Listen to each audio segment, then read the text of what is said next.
Guro Jee Choi here of Floro Fighting Systems.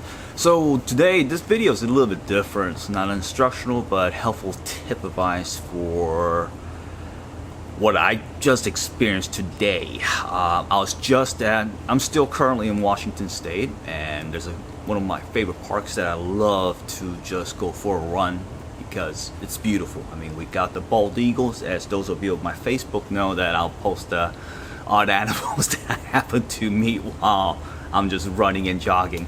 And bald eagles are frequent, salmons and Teenage Mutant Ninja Turtle, or their origin, little turtles, and a lot of things. I run to good things while I'm trying to clear my head in the morning when I go for my run. But this morning I ran into Prowlers who were probing and pretty much basically they're looking to break into cars and they're doing all sorts of crazy things. Now, if it was just they could have made a mistake. I thought it was my car or something like that. But these guys were like probing, like three gentlemen. Just to be, as one of my friends have requested and suggested, I'm gonna be politically correct, so I won't say the name, like the race. But they were in there from mid-teens to early 20s at best, and the hours that I'm running today was around 9 to 10. They should be in school if they're in school, but obviously they weren't, and they're doing something they shouldn't be. So when I was coming back to my car, these guys were probing my car next to it, and another car, and they're like just doing this.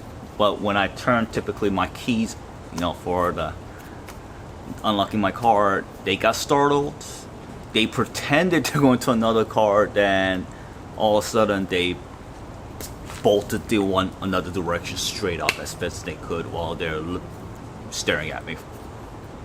So prowling is, sadly, it's a regular occurrence. Those of you who are on my Facebook will remember that about 2 years ago I was in Tacoma at H Mart, and similar thing, and I was just like, literally, I was on a phone with one of my brothers who's actually an LEO. I was like, hey bro, I think what the fuck, and these guys who are going around in circle, one gets out of the car with a hammer, just cracks the window wide open, and just takes whatever's in there and just jets off, and I said, what the fuck, and I was on the phone with him, hey bro, hold on a sec, and literally, there was a whole other shit that happened afterwards, but it's just everywhere this thing occurs. So my helpful tip to those of you who unfortunately may run into this is, what I do every morning is I take my garage door opener. This comes with me when I go on a run, and also my registrations and my insurance. This is important. You need to have this with you. Do not leave any traces of where you live or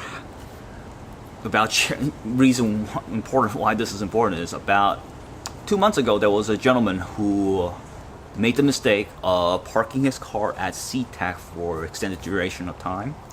Thieves broke into his car and took the very information such as this, and basically went to his house, and while he was on a vacation to Vietnam, they robbed his place in Bellevue, just cleaned him out.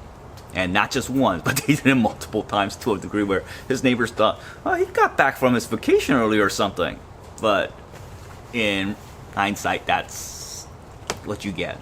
So advice to you guys today is, do not leave your registration and your insurance information, because it contains your address and your name. So keep this with you if you're going anywhere, regardless. I've talked with my LE brothers, and some of them do permit you to have this information saved on a cell phone to be presented, but some will not accept it, and you'll still need a paper copy of that. So it depends, and I would highly recommend just go with what everybody will accept, which is the actual physical proof of insurance and vehicle registration. Keep this with you. Garage door opener. I know that some of you guys use, again, cell phones for do that. Cool, if it allows you just to keep your phone with you, that's fine. But then if you do that, don't have this with you. If you're like old-fashioned like I am, remember I'm a dinosaur, keep this handy and with you at all times. Don't leave it in the car, because if someone breaks into your car, they'll take this with you, and it's another issue that you have to deal with. Obviously, the way I always recommend on a garage door, and this is after extensive having my students have very, very unique backgrounds and skill sets, especially in the military, and especially for those of you of my whānau who actually went through the whole later on to work for the agency. Shout out to my whānau. How's it going, my brothers? You guys know exactly what I'm talking about, which is easiest way to access a garage is if you simply insert a coat hanger, and if you have one of the stupid rope with a door like pull, the door pull, so you can actually manually open your door that way. Thieves can easily pull on that with a coat hanger and just push your door up to manually open your door. So this is the main reason why I recommend, if you have something like that in your garage to open your door manually, cut that damn cord off, because chances are you're not really going to use it.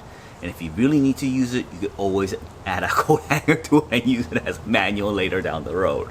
So that's my helpful tip. Today was one of those incidents where it could have gone extremely bad for those young lads, because if they decide, obviously it's literally would have been an extremely bad day for those young lads if they did dare.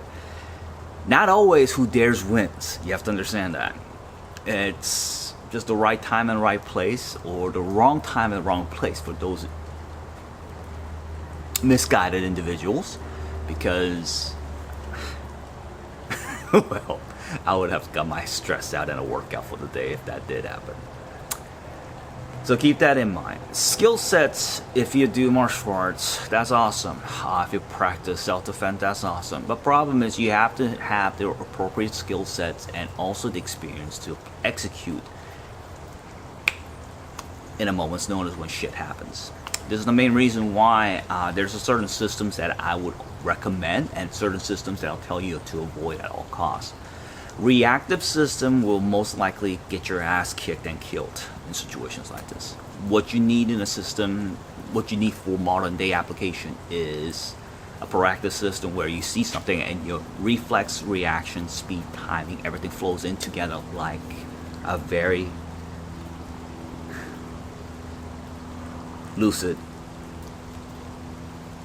flow of motion to create and generate the kinetic energy to drop whatever's in the obstruction, to clear and neutralize for your safety and the safety of others. So that's a helpful tip for you guys today, just drawing from what occurred from today's experience. For those of you in my funnel, I will post a separate one. This must be the police. I'll talk to you guys later.